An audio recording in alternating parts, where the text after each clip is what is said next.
Pumunta tayo sa Gaza. Daan-daang Palestino ang nagprotesta laban sa Hamas sa mga kalsada ng Gaza noong Biyernes, isang bihirang pampublikong kilos. Pero bago pa man magsimula ang mga demonstrasyon, nagsimula ng magbanta ang Hamas.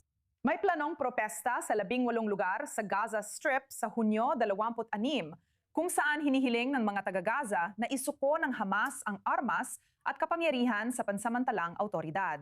Ngunit ang mga nagpunta ay hinarap ng mga armadong tauhan ng Hamas sa bawat kanto at mayroong relihiyosong kautusan na nagbabawal sa mga protesta. At may malinaw na, babala na sinumang pupunta o kahit mag-post tungkol dito online ay ituturing na kasabwat ng Israel at papatayin agad sa lugar. Maraming inaresto, binugbog at tinakot ng kamatayan para mapigil ang kaguluhan.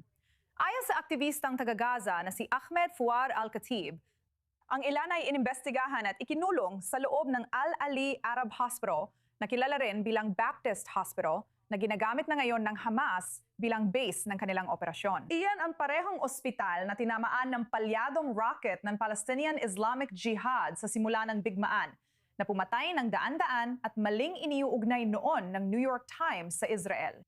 Lilipat ako kay Ahmed Fouad Al-Khatib, analyst at senior fellow sa Atlantic Council, para sa karagdagang impormasyon. Ngayon, sinabi mo na ginagamit ng Hamas ang Al-Ali Hospital na dapat ay para sa mga may sakit at sugatan bilang interrogation center. Ikwento mo sa amin kung ano talaga ang mangyari sa mga protesta na ito. Kung ano ang alam natin tungkol sa dami ng mga taong talagang lumabas. Sa simula, alam mo, may mga ulat na natatakot ang mga tao na lumabas sa kalsada. Ano talaga ang mangyari? Siyempre, sa kasamaang palad, ang ilan sa mga video na kumakalat ay hindi tama dahil ito ay mula pa sa mga naunang protesta laban sa Hamas noong nakaraang taon. At ang nangyari ay ganap na pinakilos ng Hamas ang kanilang mga ahensya ng pamahalaan, ang mga security services ng gobyerno ng Hamas, pati na rin ang mga teroristang milisya ng Al-Qassam Brigades. Yung mga taong talagang nagsagawa ng Oktubre 7 kasama ang Palestinian Islamic Jihad na nag-alok at nagboluntaryo na magbigay ng karagdagang lakas at tao para supilin ang anumang protesta na itinakda. Upang bigyang diin ang pagdurusa, ang mga paghihirap, ang mga hamon na kinakaharap ng mga tao sa buong Gaza at nananawagan ng pagtatapos ng pamumuno ng Hamas na kinikilala na ng karamihan sa populasyon ng Gaza bilang pangunahing hadlang sa isang transisyon na maaaring magbukas ng muling pagtatayo. At ang pagdating ng NCA, ang Pambansang Komite para sa Pamamahala ng Gaza, ang Komiteng Teknokratiko. At ang nangyari ay lubos na pinakilos ng Hamas ang mga aparatong pangmedya at mga aparatong pansiguridad nito. Hindi lang sa Al-Ahli Hospital, kung saan ang ilan kong kaibigan ay aktwal na ikinulong, pinahirapan, at pinilit na mga akong hindi nasasali sa mga demonstrasyong ito. Noong Biyernes, Ika-26 ng Hunyo. Ngunit ang buong infrastruktura ng medical sa Gaza, kabilang ang ospital ng Al-Aqsa sa Deir al-Balah at ospital ng Nasser sa Katimugang Gaza, ay ginamit din para sa interogasyon at pansiguridad na panunupil laban sa mga nagpoprotesta. At kaya, sa kasamaang palad, kakaunti o halos walang naganap na protesta noong Biyernes gaya ng inaasahan dahil sa matinding takot at sa malawakang pagkalat sa buong Gaza. Libo-libong operatibang terorista ang pumigil sa mga tao na lumabas sa kalsada. sa huli, nililinaw na ang kumalat na video sa social media ay mula sa dating protesta. Natakot lumabas ang mga tao dahil sa malawakang mobilisasyon ng natitirang Hamas sa lugar. Tama. At may mga maliliit na pagtitipon, masasabi kong hindi hihigit sa 100 sa ilang lugar na agad na pinawi at maraming tao ang inaresto. Pero hindi talaga natin nakita na nagkaroon ng mga demonstrasyon. At yun ang totoo, yun ang tama, at yun ang talagang nangyari. At sa kasamaang palad, ganyan, nagtagumpay ang Hamas sa pampigil sa mga protestang ito. Kailangan ko lang sabihin, malinaw na mabigat ang sitwasyon sa aktwal na kalagayan ng kapangyarihang hawak pa rin ng Hamas.